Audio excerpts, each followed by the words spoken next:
Good day sa inyo mga kabaslag. Welcome po muli sa panibago nating vlog. For today's vlog po, pag-uusapan natin ang tungkol sa pag-iipon ng pera at pag-iipon ng mga kagamitan kagaya ng mga tables and chairs na pinaparent natin. Kasi merong mga tao na nag-a-advise din talaga na kailangan natin na mag-ipon ng pera. Maganda rin talaga yung nakakapag-ipon tayo. Meron lang din na mindset na pagka sinabing pag-iipon, maganda mag-ipon lang na mag-ipon sa bangko, mag-ipon ka ng pera sa bangko. Okay naman yon kasi at least natututunan natin na suminop nung pinagpagura natin sa lapi na kinita natin sa ating mga hanap buhay. Empleyado ka man, di ba?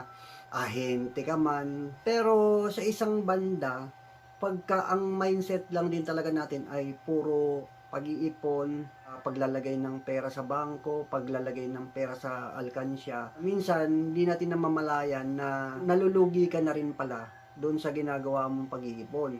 Kung napakinggan niyo yung sinabi ni Ramon ang may-ari ng San Miguel Corporation, di ba? Sabi niya, advice niya, kung isipin, napakayamang tao nun, pero sabi nga niya, hindi siya halos naglalagay ng pera sa bangko. Lahat ng pera niya nakalabas. Ibig sabihin, lahat ng pera niya nilalagay niya sa negosyo, sa pagtatayo ng mga kumpanya, pagbibigay ng trabaho sa maraming tao. Yung pera niya nakalabas lahat, nasa investment. Si Eric Ridalpin din, isa sa successful na negosyante din, ang sabi niya, hindi advisable din talaga na maglagay ng pera sa bangko. Kaya ang pera rin niya halos nakalabas sa mga investment. Sa atin din na nagninegosyo ng tables and chairs, sa halip na ang pera mo ay ilagay mo sa bangko or ipunin mo ng ipunin, mas wise siguro na magpundar ka ng maraming gamit, tables and chairs, tent, mga covers, iba't ibang mga rentable na mga kagamitan. Mas maganda na doon tayo nagpupundar ng madami. Para rin kasi siyang pag-iipon din sa bangko, para rin siyang nagta-time deposit ka din. May pagkakahawig lang sila, pero ang advantage lang kasi ng ganito na nakakapagpundar tayo ng mga kagamitan. Sa bangko kasi pag naglagay ka ng pera doon, for example, ang pera mo naka-time deposit sa bangko, ang pera mo kahit papapakinabangan mo lang kapag dumating na yung pinaka-deadline ng time deposit mo, di ba? Dito rin sa pagtitables and chairs, halimbawa nagpundar ka ng malaking pera sa chairs, sa tables, hindi rin agad-agad na basta-basta makukuha mo yung pera. Kasi kailangan mo pa na i-market yung tables and chairs mo. Kailangan mo pang ipaalam sa maraming tao na ito ka, meron kang pinaparentang tables and chairs, kailangan mo pang i-set up yung negosyo mo. Marami ka rin iintindihin. Istakan mo, pwesto mo, yung mga permits, di ba? So, kailangan mong i-set up yon. Hindi agad-agad, pero ang malaking pagkakaiba kasi nito sa time deposit, pagka narenta naman yung tables and chairs mo, yung kagamitan nandyan pa, pero meron kang malaking kita. Unlike kung nasa bangko, naka-time deposit yung pera mo, sa mahabang panahon pa, tutubo yung pera mo. Halimbawa, naka-time deposit for 1 year, after 1 year ka pa, magkakaroon ng tubo, pero maliit lang.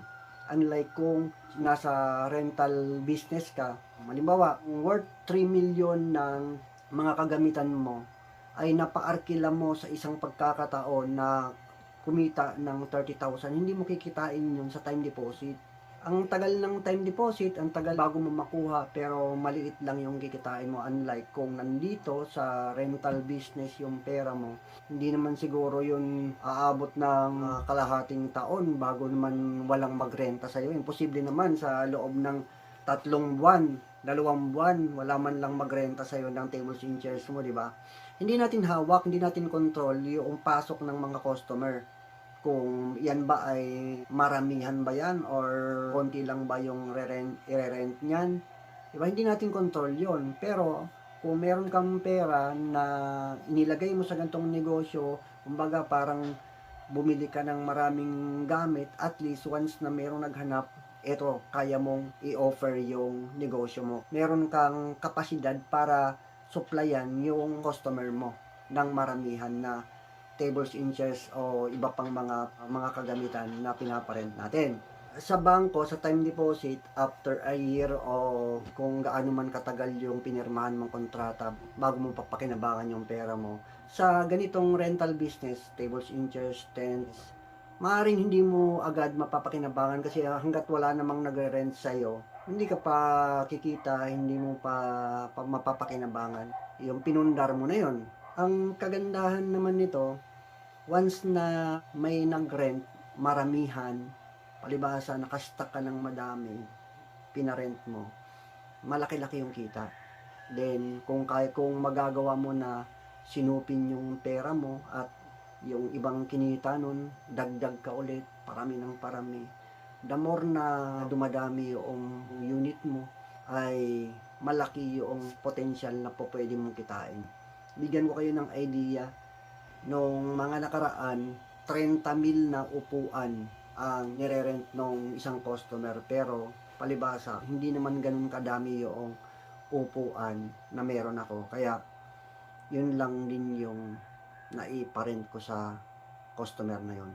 Kaya kung halimbawa na meron kang pera na malaki, meron kang milyon na pera, pwede din yun na biglaan. Bumili ka ng maraming gamit na tables and chairs. Maganda din yun na biglaan. So talagang medyo magtitik ka ng risk. Pero, ang kagandahan nga nun, pagka meron customer na nangailangan ng ganun ng bilang ng tables and chairs o kung ano man yung pinaparent mo, meron kang maibibigay agad-agad. Kasi, naglakas loob ka eh. Ibig sabihin, involved din dito yung lakas ng loob natin sa pagninegosyo. Kasi siyempre kapag pumapasok ka sa ganitong negosyo, maaaring iisipin natin papaano na lang kung hindi naman season, wala namang nag-rent, diba? Di walang kita. Katatalunin ka ng ganong negatibong kaisipan.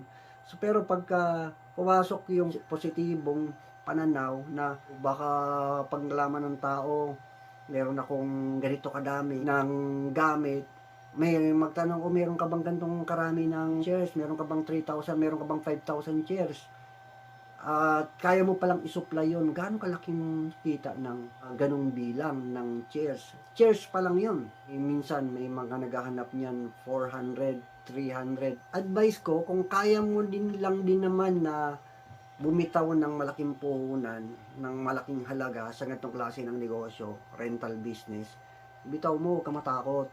Kung mapapanood niyo yung dati kong mga vlog, meron akong vlog na mas wise talaga din na unti-unti. Halimbawa, meron kang ganitong halaga, bumili ka ng mga tables and chairs, then yung kinikita nun, unti-unti, dagdag ka ng dagdag. Tama naman yon kasi kung yun lang yung kapasidad mo. Pero kung ikaw yung tipong tao na nakaipon na ng malaki or meron kang hawak ng malaking halaga at nakita mo yung idea ng tables and chairs, bakit hindi mo subukan na sumugal sa ganitong klase ng negosyo? Kasi pag sinabing negosyo talaga, normal yan. Kumbaga sa sugalan din talaga yan. Pero ito naman yung legal. Unlike yung sugal ka lang na, di ba, yung sa casino, yun, hindi maganda yun. Ang dami nasisira ang buhay sa sugal. Pero ito yung tamang klase ng sugalan kasi negosyo siya eh. Kaya kung OFW ka, kumikita ka ng malaki or nakakapag-save ka sa abroad, mas wise, pwede kang sumubok ng rental business. Kasi ang rental business, malawak yan. Akala natin tables and chairs lang yan. Hindi, ang dami yan. Mayroon akong ibang mga vlog na iba't ibang klase ng mga chairs. May Tiffany chairs, mayroong wooden foldable chairs. Diba? Mayroong mga tent na iba't ibang klase ng tent. Baka sa isang klase pa lang ng tent, kapag hinanapan ka, minsan may naghahanap ng tent na 2x2 na ang hinahanap nila 100 pieces na tent na 2x2. Magkano ang isang tent? Mahal din yan, nasa 3,000 din yata yan, yung 2x2. 100 pieces times 3,000 na agad yun. Sa isang product pa lang yun. May marami pang klase ng mga tent. May mga sukat pa yan. May iba't ibang mga sukat. Merong 2x2, may 3x3, may 4.5. Then merong 20x5 na tent. Iba't ibang sukat. Tapos iba't ibang klase pa. Merong tent na kailangan mong partneran ng aircon. So may mga nagre-rent din yan. Kaya pag sinabing rental business, malawak yan. At iba ang market ng tent, iba ang market ng chairs, iba ang market ng cocktail table, iba ang market ng round table, ng long table, iba-iba ng market yan. Hindi pa tayo lumalabas sa tables and chairs, meron pang ibang klase ng mga pinaparent. Gaya ng scaffolding, diba, pinaparent din yan. Construction na kagamitan, may yung mga scaffolding, malaking ano din yan, negosyo din. So, ibang market nun. Pag sinabing negosyo, basta meron kang pera, huwag kang matakot na maglagay ng puhunan dito sa negosyong ito. Kasi, kapag ka mayroong nangailangan, tsak, mai-enjoy mo talaga yung rental business. Kaya para sa akin, mas wise talaga yung nagpupundar, nagpaparami ng mga gamit.